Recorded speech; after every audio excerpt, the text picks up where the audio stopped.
Très heureux de vous retrouver sur Congo Marche Télévision, toujours dans les cadres de votre émission Décryptage de l'actualité politique. Aujourd'hui spécialement sur notre plateau, vous allez découvrir que je suis avec trois invités, trois présidents de parlement debout, Oyo, Bazali Bakuya Kuyate Batoyo Bayebani bien. Je les reçois ici pour parler de l'actualité politique de la République démocratique du Congo. Spécialement, ils sont les gens qui viennent de l'UDPS. Alors nous allons parler de bilan, il y a des ministres de l'UDPS, donc Tokobe Tayango Boyebi, émission Nabiso Ezali bilingue, Kezana Balang Kebele.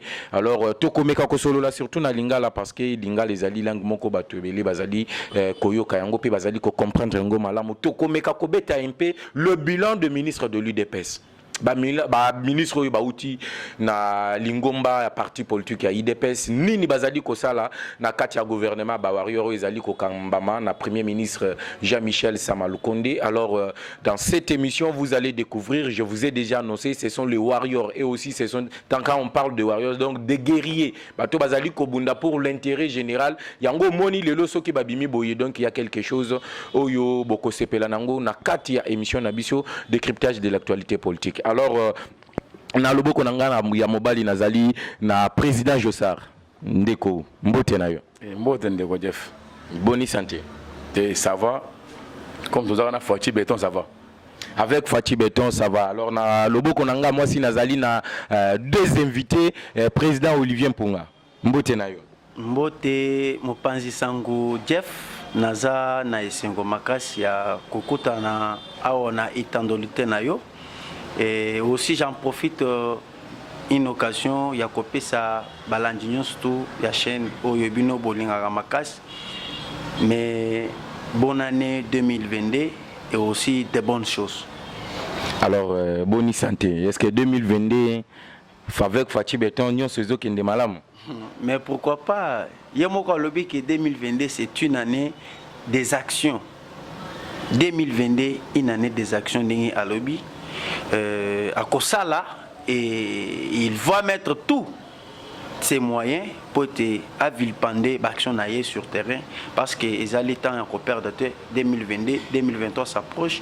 Il faut maintenant à travailler sur terrain à la peine à suivi n'enga salaka pour te congolais en démaillant qu'il y avait totalement un changement à la tête du pays. Alors, dans le beau qu'on a kaka moi si nazali na président historien. Donc boyebi déjà bien, yeba benga kaye historien parce que ce qui a zobet actualité politique azonga kana na sima pona kozongi sabatu na histoire pour batu ba comprendre ngo bien. Alors nazali kopé ça mwana mboka mbote. Mbote Ndeko nangai Jeff historien journaliste spécial. Oyo toyebi na mboka oyo vraiment nazalaka nesengo mingi soki nazosala na yo émission po nayebi ke otushaka mingi na côté ya politique parce que sika na vandela mingi za politique. Donc nayebi ke ndenge na komi na etandoike oyo lelo awa ba congolais ba kosepela. Donc tozaka na plateau. Merci. Santé za bien avec Fati Béton parce que tout va passer bien parce que les seuls motos yo azali ko zalana souci à ba congolais to na vision à ba congolais et rien que chef de l'état. Rien que Fati Béton. Vous comprenez déjà ici que Zali bateau Azali ko défendre le pouvoir de Félix Tshisekedi, les gens qui militent pour l'installation plutôt de l'état de droit, un véritable pays Oyoba congolais ba ko émission na biso. Je vous ai dit que c'est le bilan des ministres Oyoba Uti na Ngambo ya Lingomba UDPS, mais l'actualité l'oblige. Ndeko Jossard IDPS Mbutumbutu côté Jean-Marc démissionne, Jean-Marc a démissionné, bah député, bah groupe parlementaire, bah lobby que notre bah désavoué, bah député Nabino IDPS bah désavoué. Qu'est-ce qui se passe réellement au sein du parti politique présidentiel? Merci Ndeko Jeff, na pesna no ba oyo balani na biso ya chez Nabino, o baza Libanda, o baza en Afrique, o baza en Asie, o baza na Océanie, na États-Unis, na Europe. Na pesu bino bonjour 2022 biloko kitoko. Mais on a Congo, tous autres là, il faut que Congolais on a ça basi mana bolingo ezala. Soki bolingo ezate, to ça elo côté. Faut qu'il y ait l'amour. Comme Fati moi to ba bolingo liboso, et on a ba Congolais tout si mana. Mboka ezamboka na biso soki yindiao. To za ngisa okende. Et si ko fandi on zamboka batu. Il dit que non, un jour, nous sommes au Congo. Alors, il faut battre le Congo. Mais ça va monter, mon cher. Alors, tu continues à me IDPS. Alors, IDPS, c'est un parti bien organisé. Donc, tu continues à individu. Non, ça, ce n'est pas de. Nous parlons de l'IDPS dans son ensemble. IDPS, nous avons des Kenda. Nous sommes sauf bandit, secrétaire général, président, non, il y a un peu de. Il y a toute une chaîne. Ne confondez pas, s'il y a un problème, il y a famille. Yo zongo, banda kosala ko véhiculer que non, il y a des autres non. S'il y a un problème de la famille, il faut que la famille. Alors, donc, Lukambo et Zali Kosalema aujourd'hui, que ça entre nous que la vérité soit dite. Oezolo Bamalelo, c'est Zali Kambo famille, donc le linge sale se lave en famille. Au tournoi, il y a des pèses, il y a des questions à répondre à Yogi. Non, est-ce qu'il y a des pèses, des autres des alliés, il y a des pèses, des autres qui ont la TP, qui ont la PT, Timo, les Oya. Vous comprenez? Il y a la PT, nous avons solo Kangada Talelo. Alors, et là, c'est la mise, il y a une compréhension. Yanzela quand même, il a démissionné, n'a pas démissionné. Nous, nous voulons que le Congo avance. Notre intérêt général. Oui, c'est le Congo. Nous voulons avancer sur le Congo. Si on voit le Congo, on voit les 145 territoires. On voit donc les 26 provinces. Ngonga distraction. Nous donc vers tout est non et Jean-Marc et non.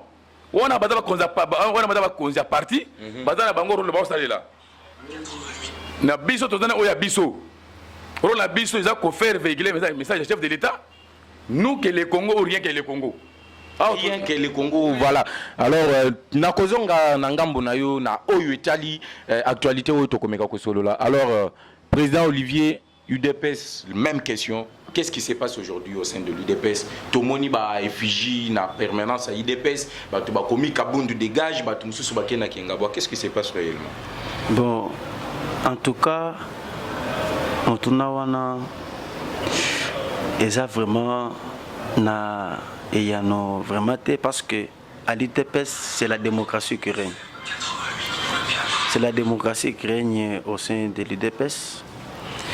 Aujourd'hui, lorsque les gens parlent que Kabund dégage, c'est difficile dans ces contextes-là. Parce que Kabund, c'est le président AU de l'UDPS. Pour ce moment, Kabund demeure toujours président de l'UDPS. Parce que le Congrès, il CGT, Congrès, il pour Kabund. Pour Kabund, l'émission n'a parti, il peut partir. Mais pour ce moment, Kabunda kokende kaka soki congrès ekoti. Nazo pesa d'abord moi conseil pas bande ko na biso bazo sala biloko wana batika biloko wana ya kokende ko lakisa déjà mécontentement na bango pas Kabund. Oui Kabund soki lelo bobaye Kabund. Ce n'est pas de cette façon que vous devez revendiquer. Vous devez revendiquer na soubassement juridique. Ceux qui le congrès, côté wana ça va, ceux qui va élire Kabund, ceux qui va élire Kabund là et cause là point musus. J'aimerais ce qu'on y en a côté na mozindo parce que bon ça là différence entre poste il y a premier vice-président il y a Assemblée nationale et aussi na poste il y a président il y a parti il y a UDPS. Des avouements na ye oyo batu basali na ba média ezali na ensemble na yango pouvoir ezali et pas ya ba combattant pour ce moment. Le pouvoir va revenir à l'Assemblée nationale et pas ya ba député. Mais dans ces contextes où tous en a traversé, je ne suis pas sûr que un jour Jean-Marc Kabund peut revenir à l'Assemblée nationale pour occuper son poste qu'il a perdu à l'Assemblée nationale. Pourquoi? Si vous regardez à l'Assemblée nationale, il y a ce qu'on appelle les groupes parlementaires. Lorsque nous voyons les groupes parlementaires, ce sont des présidents qui représentent les partis politiques. Maintenant, Batouana va composer force, il y a union sacrée. C'est déjà déclaration na bango ba réitérer confiance na bango na autorité morale na bango qui s'appelle Félix Antoine Tshisekedi Tshilombo. Alors, de l'autre côté, nous avons vu comment le député de l'UDPS, qui est accompagné par Léon Mubikaï. Une chose à savoir, Ndeko journaliste, Léon Mubikaï, ce n'est pas n'importe qui à l'Assemblée nationale. Léon Mubikaï, c'est un président du groupe parlementaire de l'UDPS. Lorsque Léon Mubikaï parle à l'Assemblée nationale et désavoue Jean-Marc Kabounda Kaboun, c'est directement nous voyons l'UDPS. Mubikaï s'est prononcé, il a insisté, il a dit, nous demandons afin que Kaboun puisse déposer sa démission. Ce n'est pas pour rien. Ils ont pris acte, balobi clair, parce que moi, je ne peux pas inventer mes paroles, mais moi, nazo affirmé, maloba oyo bango balobi. Parce que ceux qui ont un lobby, parlementaire, non, je ne vais pas faire les débats là-dessus. Kaboun, c'est mon président du parti. Maintenant, on a un contexte où il y a des députés qui ont déclaration dans l'Assemblée nationale. C'est pour ça que nous me focaliser, il y a une analyse. Il y a l'union surtout, il y a chaîne Nabino, il y a que tant que des déclarations na bango, ça sera difficile dans ces contextes. Que Kabounda revienne dans l'Assemblée nationale. Que Kabounda revienne dans l'Assemblée nationale. C'est toujours difficile. Parce que Batu Oyo, vota qui Kabounda, c'est la première vice-présidente, il y a l'Assemblée nationale, Basi va désavouer. Na yango ata soki azongi, bako signer la pétition, bako zongi sae. Jamais kozonga na poste na ye wana. Donc jamais Jean-Marc Kabound akoki kozonga na poste na ye ya vice-président de l'Assemblée nationale malgré que a démissionné dans nté. Ndeko les autres ali ça déjà que non yebi déjà au total ba Rimi Masamba ba Kenda ba Valentin Mobaki bazaka lisusu na UDPS histoire resa ba Bruno Mavungu pe à son âme bazaki pe ba secrétaire général na UDPS bazali lisusu te. Makanisi na yo na mai mazali koleka na lingomba UDPS. Merci beaucoup, monsieur journaliste. Je pense que Bato Ebele, basalaka ba confusion bien bazana cacophonie politique na mboka oyo. Omoni politique il faut ba préparer yo. Soki ba préparer yo na politique ité même na domaine nyos, il faut la préparer. Pour ceux qui osa préparer te o ko maîtriser domaine wana te. Je pense IDPS bato ba créer yango ezaki les 13 parlementaires. Mais na kati ya 13 parlementaires wana bazalaki ba fondateur. Tozalaka na ba fondateur azalaki moko, mais les 13 parlementaires bazalaki ba cofondateur. Parce que IDPS vient d'où? Bato ebele baye bakate. Pour les loba komi ko tuti la IDPS tolo. Que non, ngaïnde IDPS, ngaïnde combattant, véritable combattant, non. Nous sommes des aramassis, nakati ya IDPS. Les visionnaires ya IDPS, oya sala IDPS, c'est fille cardinal Malula. Cardinal Malula nde mukolo IDPS. Bon, tango azalaki nganga na Nzambe, akokaki kosala politique te. Aye kobenga à cet là babanda ko benga bango ba commissaires généraux, c'est-à-dire ba député aujourd'hui. Aye ko benga bango alakisi bango ke botala eloko na sali ponako ye bandenge ya ko combattre Mobutu na dictatorial azalaki nango. D'ailleurs Tshisekedi azalaki moto ya sima lelo tozolo bela IDPS Tshisekedi azalaki moto ya sima. Le premier président ya IDPS c'est Ngalula Pandashila. Vous comprenez? Si on Ngalula tango a trahir, oya trahir, Tshisekedi a yeko kutika la Costa na IDPS. C'est-à-dire pour vous dire que non, les vrais leaders ya IDPS Zaki Tshisekedi. Tshisekedi abundi, atikali ko trahir IDPS te. Tshisekedi akufi na honneur na kati ya IDPS. Vous comprenez? Et tous les secrétaires généraux ya IDPS sont trahis IDPS. Mais tant que bazo trahir bakanisi IDPS ekokufa. Mais IDPS ezotikala. Moto akei IDPS atikali. Moto akei IDPS atikali. Moto akei IDPS atikali. Le premier secrétaire général ya IDPS c'est fils docteur Pongo. c'était mon Congo. A trahisa IDPS pour na makambo etali Sun City. Vous comprenez? Bon, pour na kokende na ba histoire mingi wana te. Je pense que na tozola kana ba abonné na biso que non tokozongela lisolo ya histoire à UDPS ensemble avec vous. Oui. Alors to continuer na oyo pour na ko continuer na eloko yo lobi mbutu na UDPS na yebite mbutu angona na kotsi mbutu. Tomoni masasi pour te betama qui na permanence. Ah voilà. Vous comprenez que il y a des folies du pouvoir. Donc na lobaki na yo auparavant que non quelqu'un qui n'a pas préparé.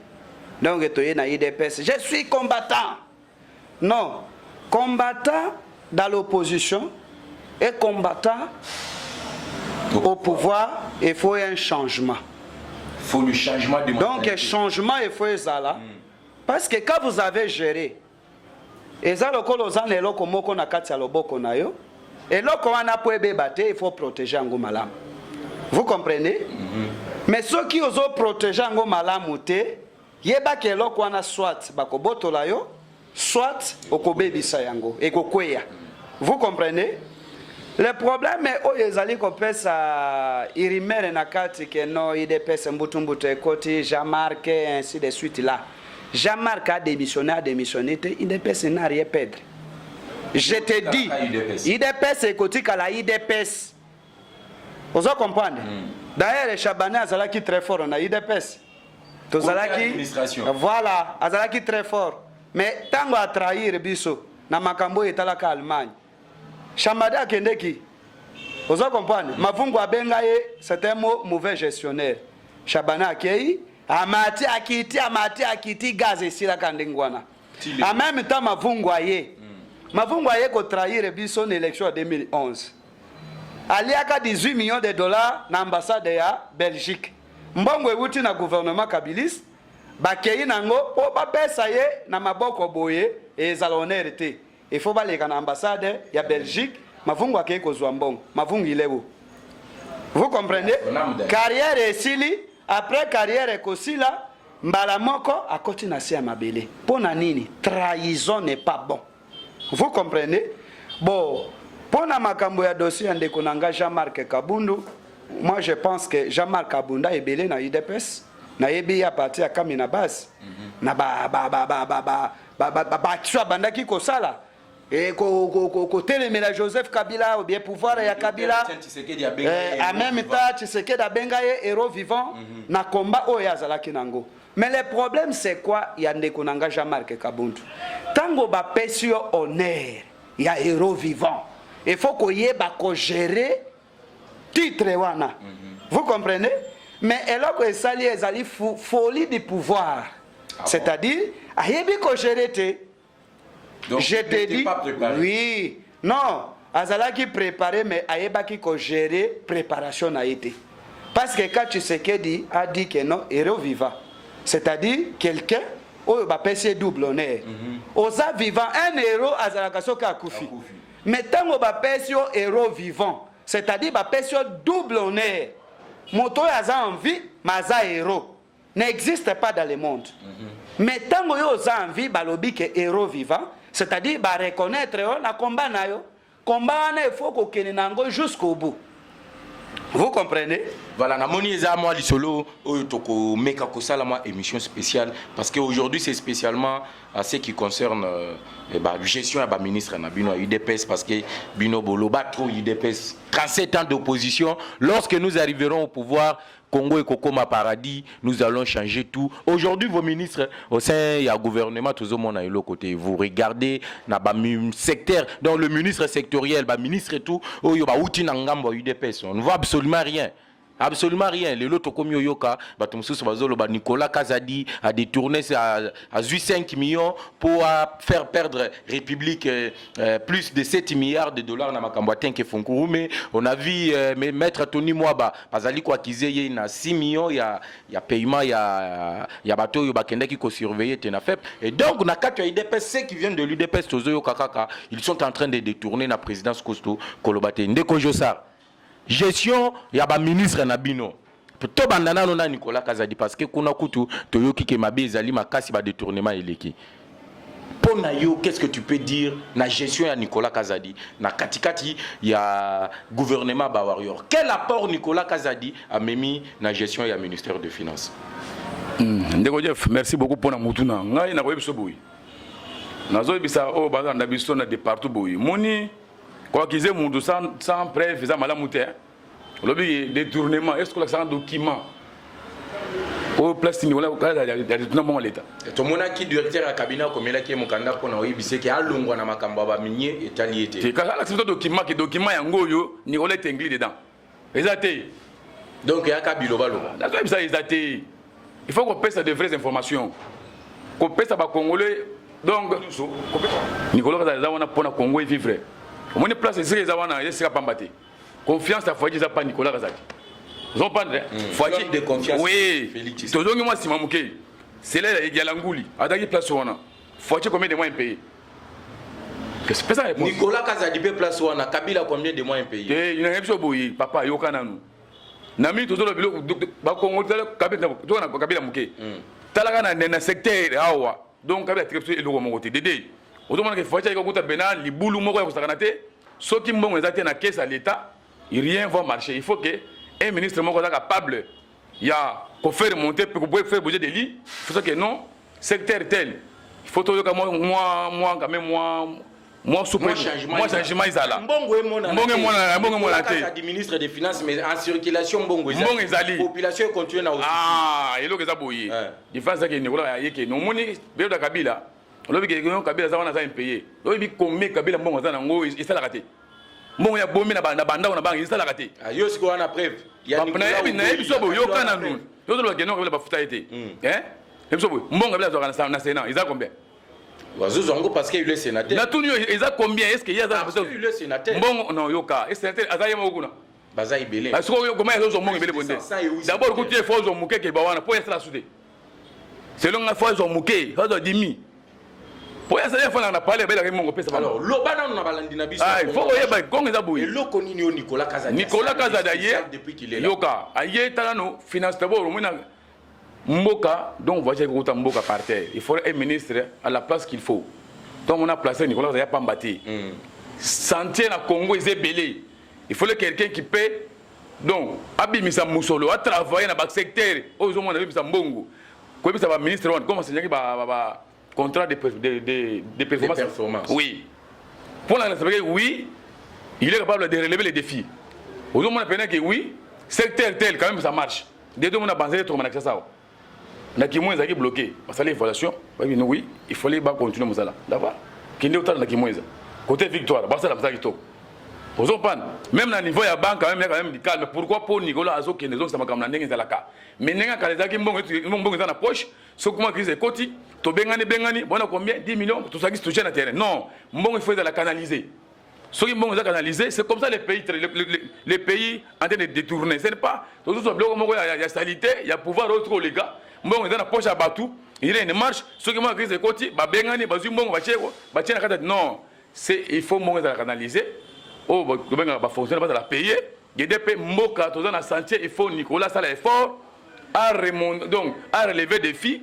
Tout le monde pense que oui, les travailleurs, bah ils ont comme il faut, bah soldats, bah policiers. Oh, bah beaucoup bah ça va mon bon na moto banda monini. Mois de janvier. Oui, faut donc faut salaire mata. Ils vont le comata d'aider makambu ya gratuité. Il faut essayer manek facha lobaki et te pate. Et ça ngeli musolo. Ce qui sont bon ezati.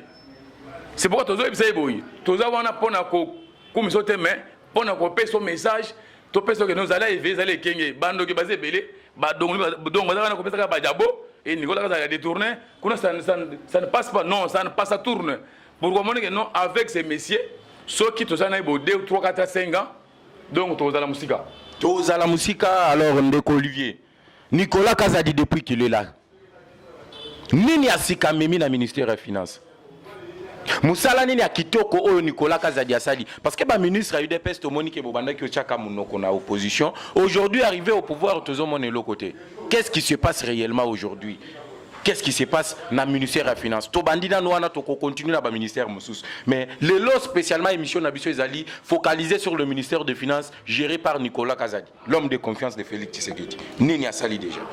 Oui, merci Ndeko Jeff. nazo ebisao ndeko na ba ministre nyonso ya UDPS ministre oyo alongoli UDPS so nezali Nicolas Kazadi. C'est vrai. Effectivement. Okokyo prouver biso par quoi? Ministre oyo akoti na vision ya tata mokonzi ya mboka. Oyo asali oyo tolobi le peuple d'abord, c'est ministre Nicolas Kazadi. Je vais t'éprouver ça aujourd'hui. Yaliboso. Yaliboso. Nicolas Kazadi banda akoma ministre. Totikala komona bato bazo sala ba marche pour un paiement. Muntu oyo asimbi Congo Mobimba sur 26 provinces pour un paiement ya salaire. Ezali ministre de Finance. Nicolas Kazadi aye ko défendre vraiment image ya Kondo Etienne Tshisekedi Omulumba. Pourquoi? Depuis les années passées, Tochikala komona un ministre a stabilisé dans le secteur ya finance te banda mboka e banda. Nalingi tozongasi. Donc ministre tu ba les cas donc effectivement, je vais te prouver ça petit à petit et comprendre que ya solo Nicolas Kazadi azali vrai wario asali musala. Tobandi na 32 ans ya Mobutu, qu'est-ce que Mobutu a fait dans ce pays avec na ba ministre na finance. Rien n'est na caisse à l'état. To continue na 20 ans ya Kabila. Kabila n'a rien fait dans ce pays. Si vous prenez dans les années 60-65 avec Kassavoub qui était de 60 à 62, Kassavoub avait laissé une somme d'argent dans laquelle ça l'était à Kofinga presque 80 millions d'habitants. Il y a des Congolais avec 100 millions de dollars américains. Si vous quittez de 65 jusqu'à 97 avec Mobutu, Mobutu n'avait rien laissé dans la caisse à l'État. Mobutu avait laissé 500 millions de Yebisangaï avec 80 millions d'habitants. Il y a des Congolais. 500 millions, c'est rien dans la caisse à l'État. Ce qui est de 97 jusqu'à 2001, Kabila a mekaki kosala muke ya kotika moi budget ya 1 milliard. Voilà Laurent Désiré. Voilà Laurent Désiré Kabila. Malika et Mimelek biso ba infiltré, il n'y a pas de problème. On n'est pas venu pour ça, mais toye pour l'essentiel. Il y a kotalisa ba ikongo ke tozali na seul ministre oyo asimi vraiment tata mokonzambo ka béton. Oyo pe azo sala pour que ba combattant lelo bazala bien. C'est Nicolas Kazadi. Ce qui te continue na gestion ya Kabila pendant 18 ans. Kabila avait laissé un budget de 900 millions. Maintenant, ça là équivalent à 2018. Toké 2018 jusqu'à 2020. Avec Nicolas, avec Sélé Alangouli.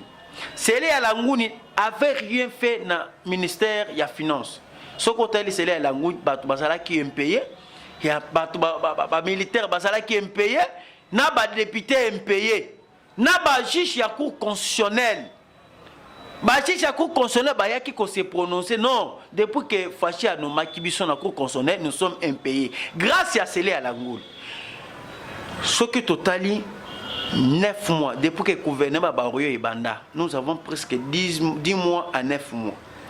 Équivalent il y a 10 mois à 9 mois, Nicolas Kazadi a tomboli réserve d'échange. Il y a Baïkom. Zala qui a combien, le lieu combien à combien? Il y a Liboso. Kabila Tika qui combien? Kabila avait laissé presque 50 millions. Quelque chose là que Kabila avait laissé dans la réserve d'échange.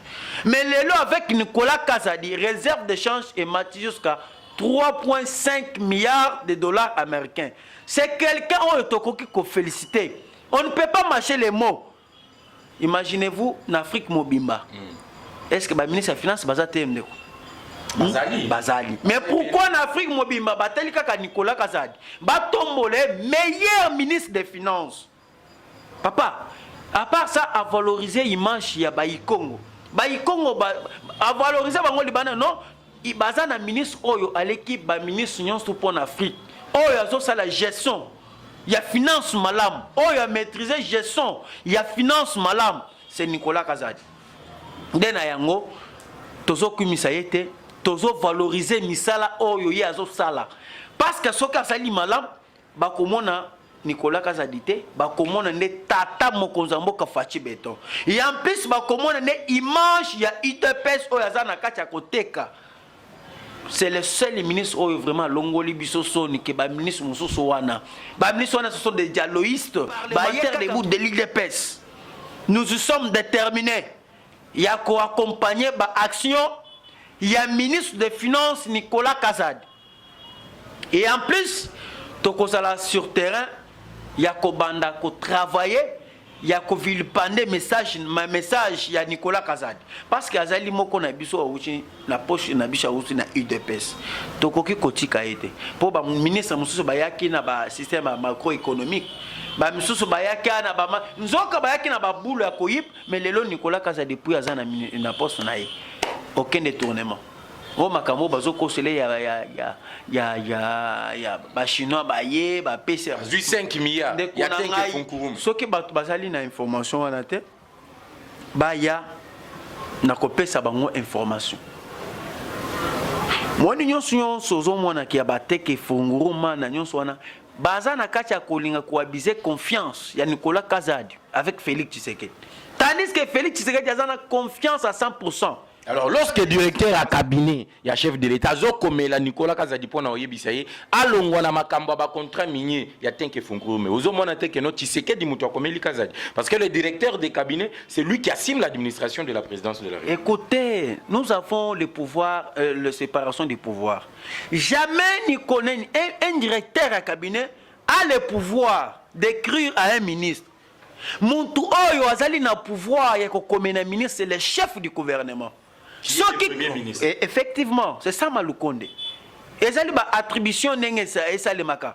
Na mibeko na biso ya mboka. Jamais un directeur à cabinet a le droit ya kokomena un ministre. Ce qui que premier ministre a komeli Nicolas Kazadi. Là, je devrais accepter. Mais nenge premier ministre a komeli te, cela veut dire Nicolas Kazadi azaka wana.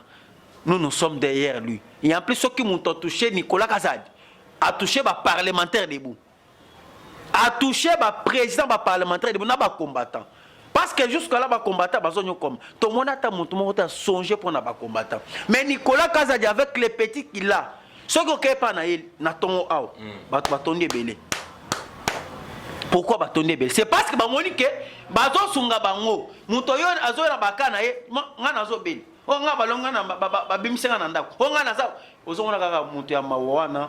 Azosunga bangona quelque chose muke oyo ye azali na yango na monique c'est une personne à remercier quand même na ba combattant nyonso parce que na moni azapé na vision aza déterminé à accompagner tata Mokozambo. Voilà, aza na vision à accompagner déterminé à accompagner la vision du président Félix Tshisekedi. Ndeko historien, qu'est-ce qui se passe aujourd'hui? Mobilisation à ba recette. Toujours mon ayangote na secteur commerce wa ba miyibi bazo détourner ba mbongo bazo canaliser mbongo wana tout vers trésor public alors que ministre na binonde azali wana ndeko Nicolas Kazadi. Qu'est-ce qu'il a apporté de nouveau na kacha ministère des finances?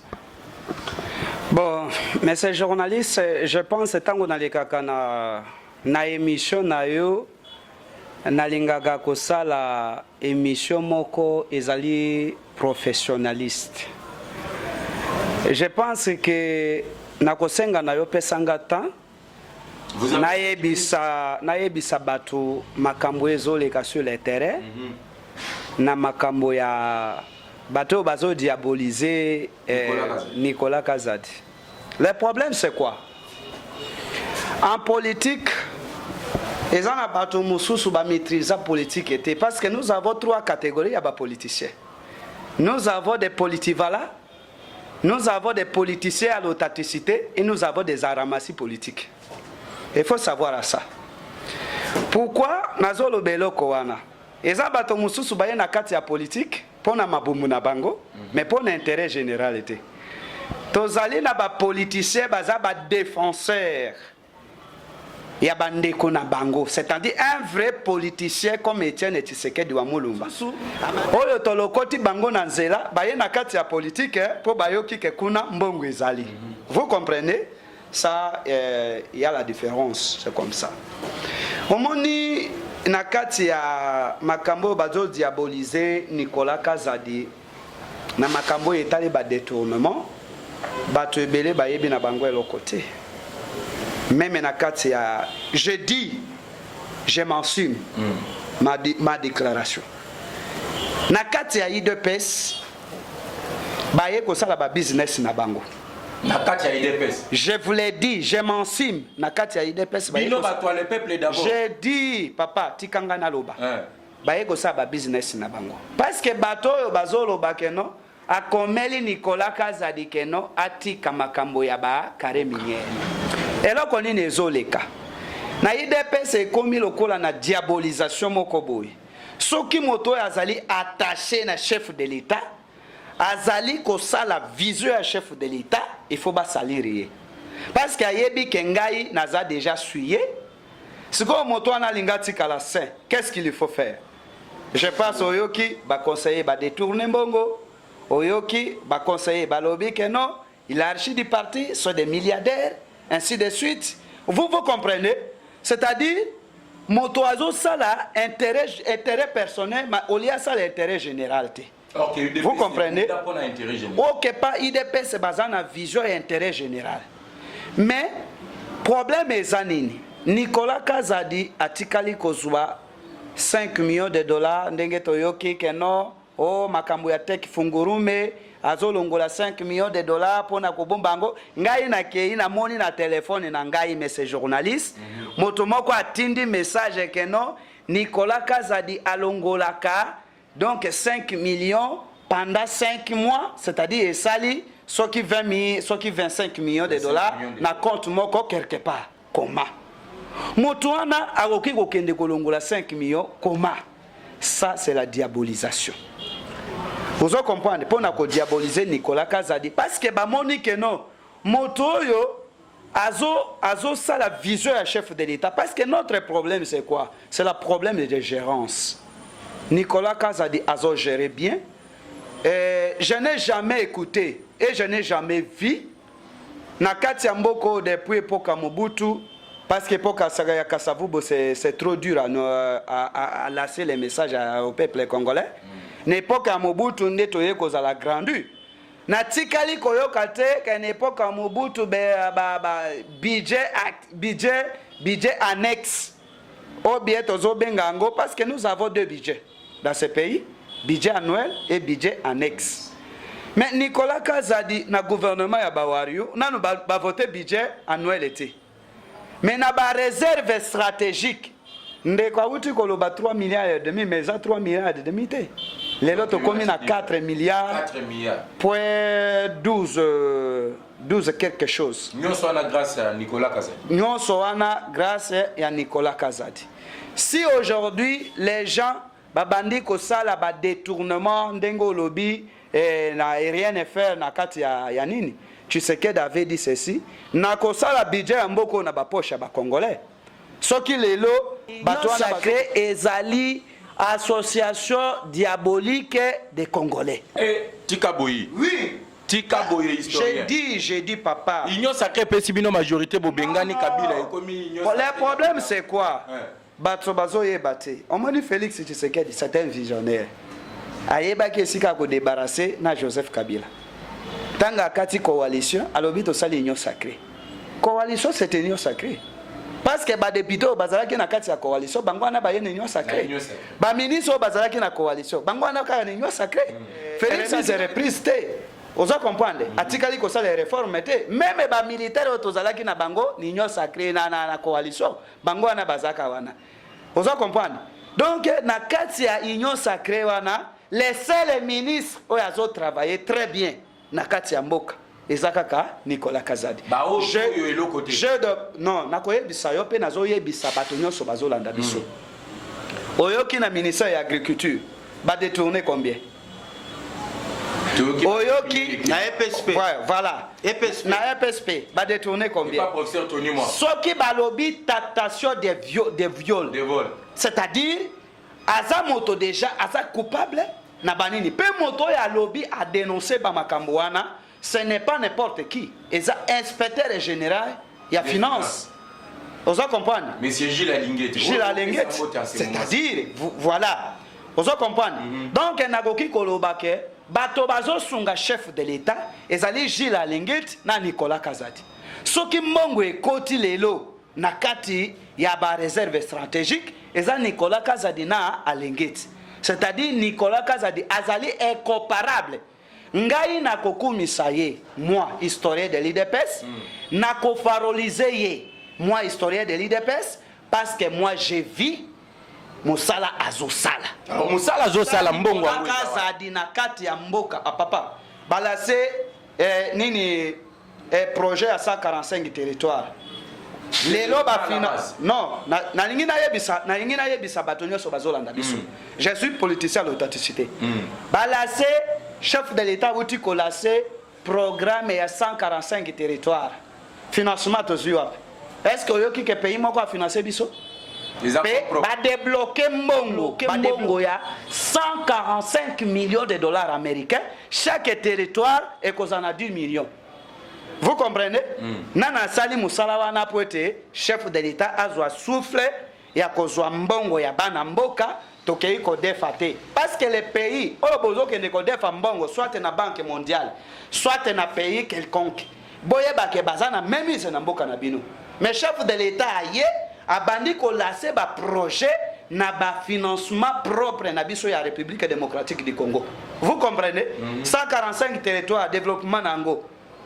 Et cause à la coup des chapeaux nanan, na chef de l'État, et cause à la coup des chapeaux nanan, na République démocratique du Congo, et cause à la coup des chapeaux nanan, na Nicolas Kazadi, et cause à la coup des chapeaux nanan, na Gilles Alengeti. Parce que Bangonde baza ba sensibilisateur, il y a banini, il y a ba régie financière. C'est ça et là quand on a que Nicolas Kazadi azali au top. Ba ministre na biso mususu wana, c'est soit des voleurs. Miyibi, ngai na koya kotanga bango. Non. Le problème c'est quoi? Nous avons des réserves politiques parce que bato ya ngambo mososo wana bazwa matière. Bakoya ko sala ba récupération politique. Vous comprenez? Yango wana tozalaka na ba réserve mosusu ya koloba. Mengai attaque historien de l'IDPS, attaque communicateur. Na ko valoriser Nicolas Kazadi.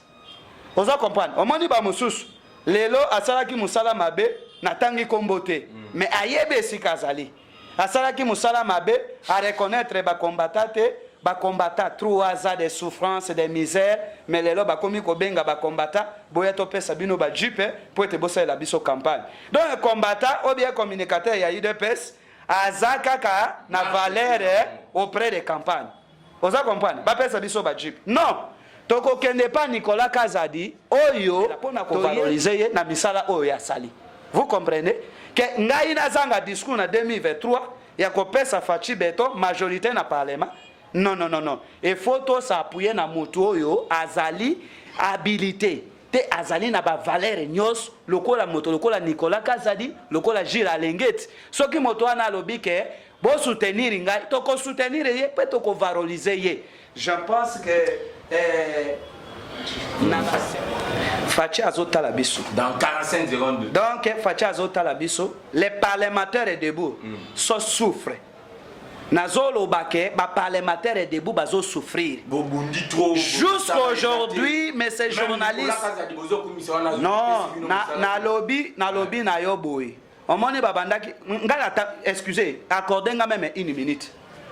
Pona ina yeba ndenge ya koyebisa yo nga na tamboli na ba société oyo ba société nationale na tamboli attaque cadre ya UDPS attaque parlementaire de debout na tangi kombote mais na kuti ba circulaire bokoki kosunga bato ya UDPS c'était sa signature ya bon toyebi donc na yebi na tangi kombo ya mutu te voilà yango nazali koloba na chef de l'État soko ozo néglige biso ba communicateur ba évangéliste ya IDPS yeba ke ozo néglige IDPS Nicolas Kazadi soko néglige parlementaire debout pe ba communicateur ya IDPS yeba ko néglige IDPS mais IDPS ezali produit ezali marchandise o ezopesa bino la ezopesa bino babulo et faut boyeba ke non na kati ya marchandise wana ba yeba ke ba vendeur pe bazali. Parce que ceux qui te vendent bangote, to teki bangote na marché, moyen bate kama ezate. Nicolas Kazadi coup de chapeau, eza historien de l'IDPS. Sunga biso ba parlementaire debout, tozana posa ke ozana capacité IDPS Peto Lobela IDPS, ba Congolais nyonso ba koma ba fana ya IDPS pour être 2023 to gagner majorité parlementaire. Voilà, pour que l'UDPS a gagné majorité parlementaire, il faut qu'on soutenir les parlementaires debout. Moi aussi, je me pose certaines questions. Avant tout, le dernier tour, il y a table, Topé Sabane invité Nanga, moi, de Lobasuka. Je me suis toujours demandé pourquoi au sein de l'UDPS, ceux qui font la force de l'UDPS sont négligés. Ceux qui font la force de l'UDPS, ce ne sont pas les députés, mais ce sont les députés, mais c'est qu'on appelle le parlementaire debout. Alors, ce président-là, c'est presque chaque matin au Babimakana Tongo, Moutoualamoki, 3h, 4h, ailleurs qu'on évangéliser Vision Tshisekedi, mais au final, c'est le plus malheureux dans quand tu as parti présidentiel. Alors, on ne comprend absolument rien. Pourquoi le président de la République, pourquoi la hiérarchie a parti à UDPS, Bazali Kotika, Bande Konabiso, va continuer à souffrir, Kaka Lolengo, Bazali continue. Alors, Ndeko Jossar, moi, le Lobasuka, ce qui concerne je suis à Nicolas Kazadi. Nini Olingyo Bakisa, na Oyo Nicolas Kazadi Asali, parce que Toyoki Awabino Tubolobi, que non, c'est le meilleur ministre, parmi les ministres Nabino à IDPS. Alors, Lilobanini Asuka, qu'est-ce que tu demandes à Nicolas Kazadi à se limiter aux populations congolaises? Merci beaucoup, Ndeko Jeff. Comme Bande Konangami Balé, Pessi, Awa, oui, Nicolas a mérité. Surtout au Seigneur Boui, comme tout le monde faire les élections 2023. Il faut les pénal Congo et Ningana. Mon projet, chef d'État autour de l'ancien, il y a 5 territoires, il y a Congo, il y a Kolo. Tout ça n'a pas ces belletés. Il y a des petits qui n'ont fois, il y a facilement. Ceux qui m'ont dit, pour les installer, maintenant suivi à Kitoko. Pour moi, donc, tout va bien en 2023, discours des appels Kitoko. Tout ça, le ministre Boui. Comme tout le monde faire 2023, il fallait beaucoup travailler pour la 2023 élection de Kitoko. Tout ça, non, non, on a vu son moko. IDPS a payé sa majorité absolue. Vous assure que IDPS a la majorité, donc, n'est pas un discours. Katumbi, ah, papa, il y a un discours. Discours, il y a ah, ça les plein à Kisanga. Non, il est congolais. Non, non, Yoka. Ayebi bien, il est congolais. Merci beaucoup parce que le Bondimi qui est Katumbi c'est un congolais. Mais quand congolais, quand on est congolais. Yo boy, t'es non de la Zambie. Bino ba parlementaire. T'es wana bantu nzela. Ah, baza ba parlementaire de Bouté. T'es wana bantu nzela. Tobi Katumbi est congolais. Soko la Zambie wana italien moko, wana italien ngate. Ah. Moi je connais Katumbi c'est un congolais. Un point tiré. Alors pour finir Nicolas. Pour finir maintenant Nicolas, comme tu dans un moment toi qui est pré-campagne, il fallait aya ne comme azako sala que non Congo to meka ko avancer na makambo eteli finance mbongo na Congo to zaki na makambo ya côté vraiment libanda bo non faut ici là le Congo to na bloc belé et oyo ko ya na mbongo comme on va to lancer makambo ya projet ya 105 territoires to zo que ne faire les élections yemo ko na capacité ya donc il y a ko bakisa de plus ko tepe ministre na parlementaire debout pena moi snaye ko mata pena projet ya ko songa ba maman Solange to peso mbote son maman makambo etali son maman ayebi musalate yako sunga ye na nzela na ye ake akomisi komo na ye pepe maman wana ko pesa mwa kemo iloko na ye otangi osilisi na compte ya maman Solange moi c'est Nicolas Kazadi comme baza na volonté wana mais pourquoi ko sunga bango te biso ko sur na terrain nous sommes ce qu'on a projet ce to que na terrain ya ko pesa ko véhiculer message partout pour na que 2023 l'élection ça les massa même un franc et bateau ko tate to za na crédibilité partout to tika jabo. Tu es IDPS, c'est la partie à diabolisation. Tu es bien ou bien. Tu es une fois dans la performance, il faut n'appeler diabo pour bailler naïo. Mais tu es bien que c'est IDPS. Comme il est présent dans IDPS, à un solide, il va travailler comme il faut. Place à Zali, tu es bien sûr que ce qu'on a terrain pour nous couper sa message dans les Congolais, dans les combattants. Que non, Zalawana, Odalawana, comme il y a la Fati, c'est ma Fati. N'a pas présent parlement, de bons combattants à Bissou Nyonso. Tu es si manayo. Mais tu n'as pas que base de souffrir. Tu es dans le transport. Pour y a base au rangé, faut te demander. Oser la transport à 500. À 500 francs. À des fois, que communicateur à partir. Il y a parti, donc nous avons donc souffrir trop. Il faut que place na ranga, on appelle ça message chef de l'État. Au côté de Manawala, Tina fait. Ce qu'on combat, comme vous avez un téléphone, le président a posé le message. Président Kangami l'embouteillage. On n'a pas le droit. Combien de gens ont volonté? Ah, il y a une base à IDPS. Ah, son absent à Moya Mouké. Il y a mon intérêt à Mouké, Wana, que non. Ce que Senger au démarré nos qui au PC message il y a IDPS la Fati béton c'est pour ça que non, Congolais, non, avant comme secteur de présence.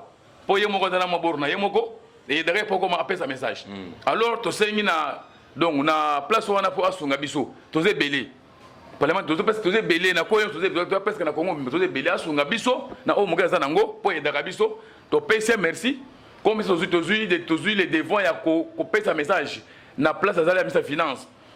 Abak, ça sous ma casse, 2022, tu sais bien que oui. Il mérite place à Zawana. Na PC mot de Sikazali, na PC Open de Rodef, merci beaucoup. Nous avons na plateau na yo na ndenge bien. Alors mon numéro de contact. Oui, pour avoir besoin facilement. Numéro nanga Zawana na donc téléphone nanga kanga magate. Comme tout le transport. Au ça là comme na parlé, au yé non 40 sili. Mais je suis un communicateur. Donc je communique chaque jour. Il communiquer communicateur Sandap. Sandap. Donc il faut bloquer une photo le banc pour pas bien que oui. Donc, comment on a besoin de l'église? C'est ça, madame. Communicateur à la l'église. Mais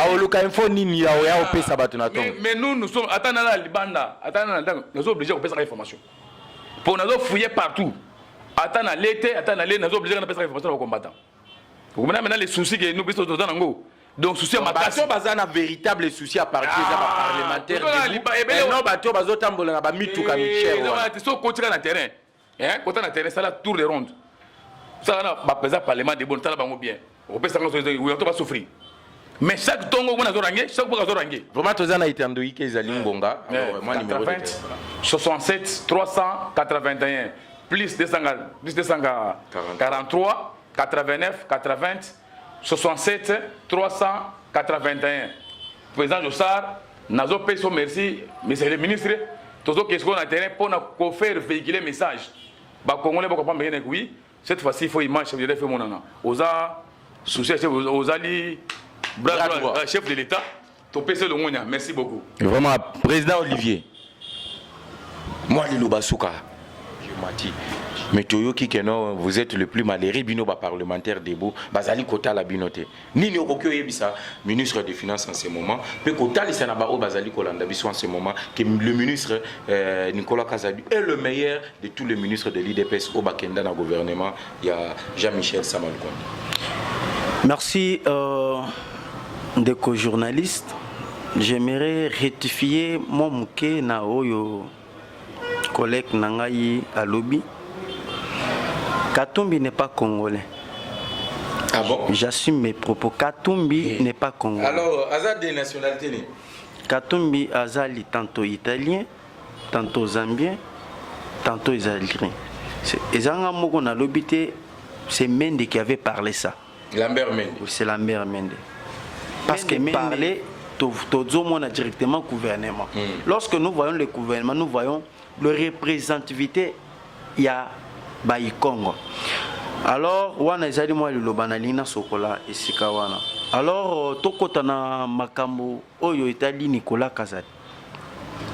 Nicolas Kazadi, c'est un ministre oyo a travaillé durement.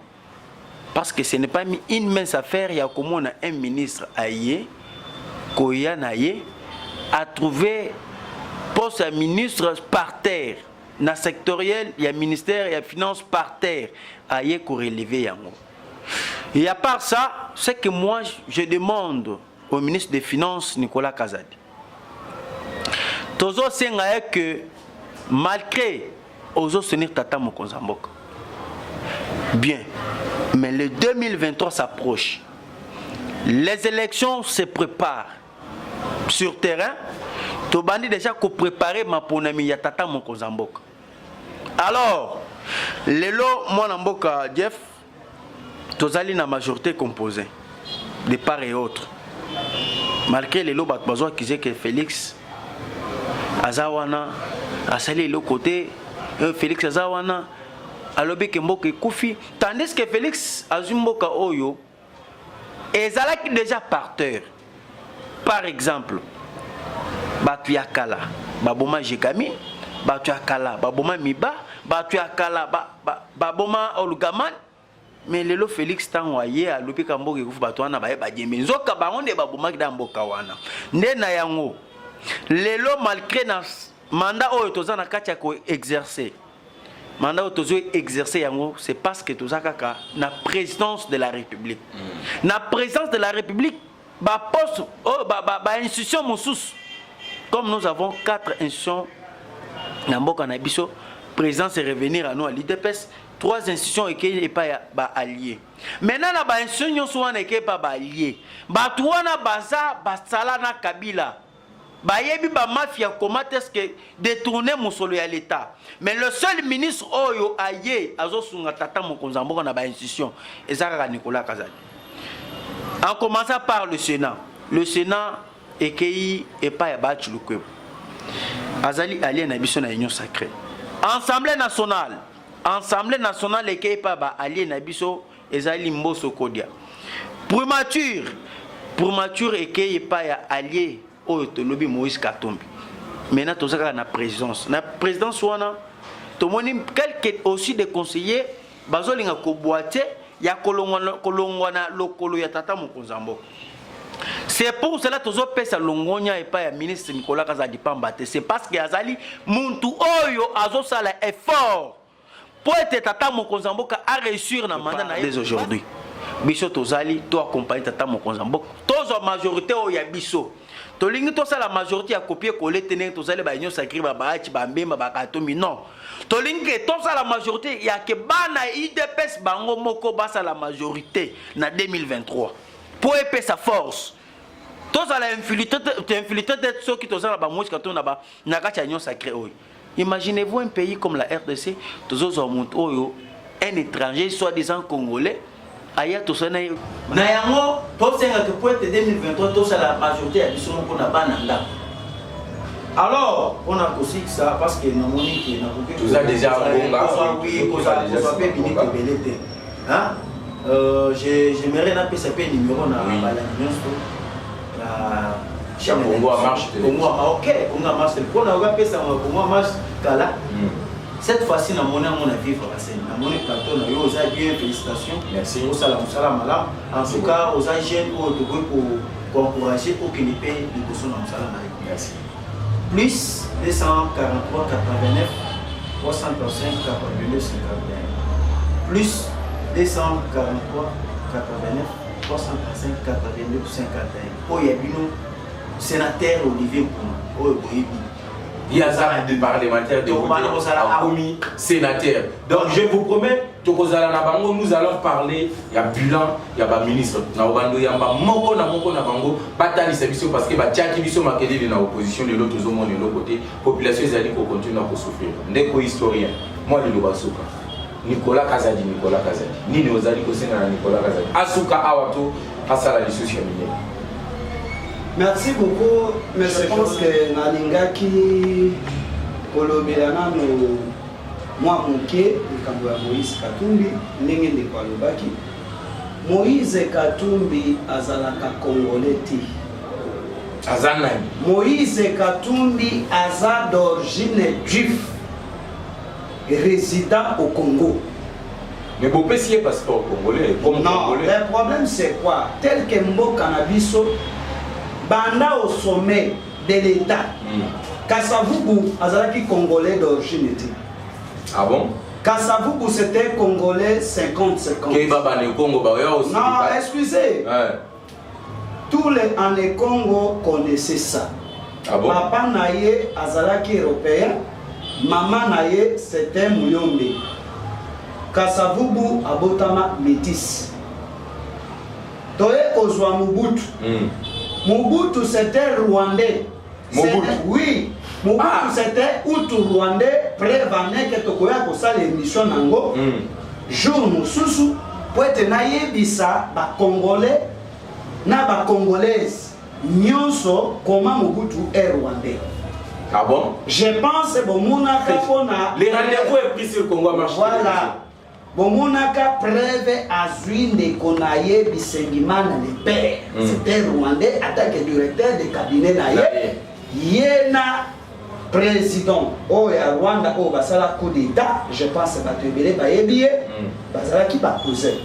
Wana entre parenthèses. Donc on a développé une émission spéciale Moïse Katumbi.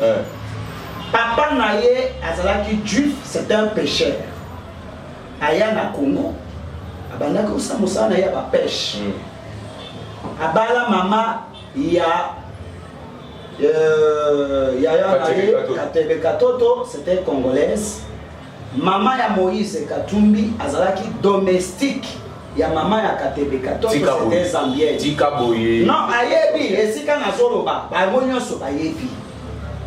Ozo comprendre, c'était zambienne. Bon, tango maman ya Katebe Katoto akufi, ne papa ya Moïse Katumbi aye ko récupérer domestique na ye papa la yebi. Excusez, ne pas botter Moïse. Oui, je vous l'ai dit, je m'en signe. Je suis un politicien à l'authenticité.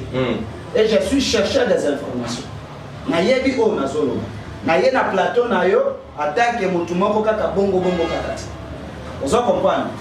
Bon, pour na bokende, pour na makambo ya Nicolas Kazadi, nazo senga Nicolas Kazadi boyi.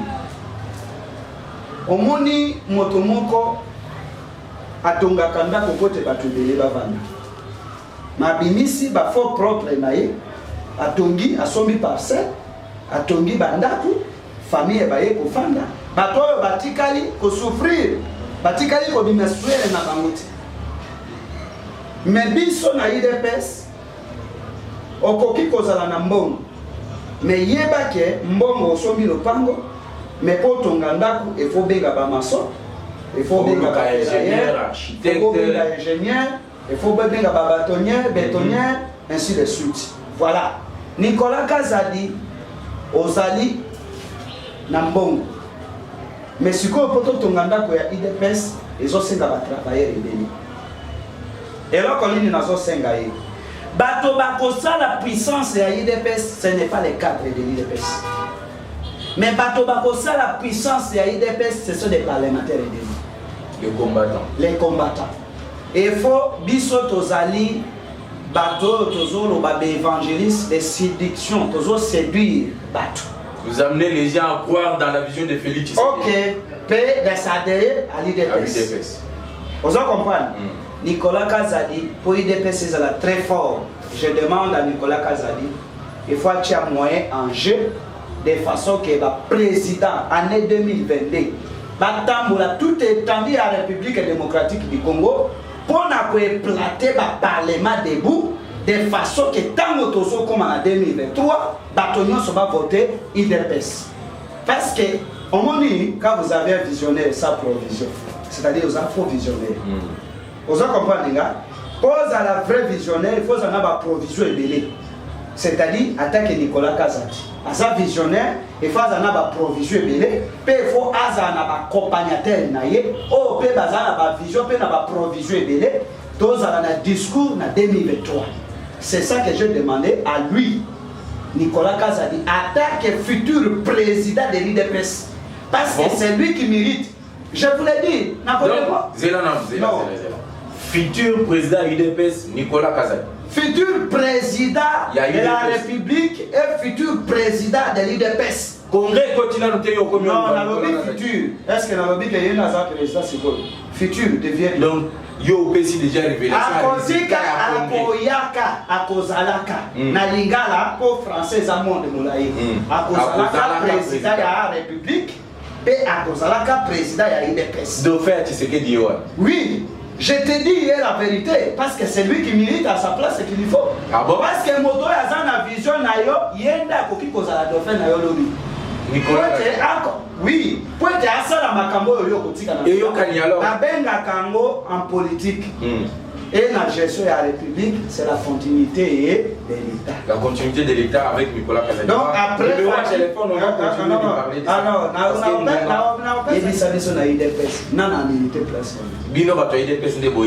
Voilà, il y a mon édition que ceux qui font à Longwe, ceux qui ont sali 30 ans, ceux qui ont sali 20 ans, ceux qui ont sali 18 ans, moto a mérité place c'est Nicolas Kazadi. Parce que Yende Azali derrière na idée ya Fachi Beto pote aya kosala vision ya Fachi Beto pote IDPS comme héritier spirituel ya Félix. Voilà, mais c'est ça. Et là on a zo le babo numéro nanga boyebi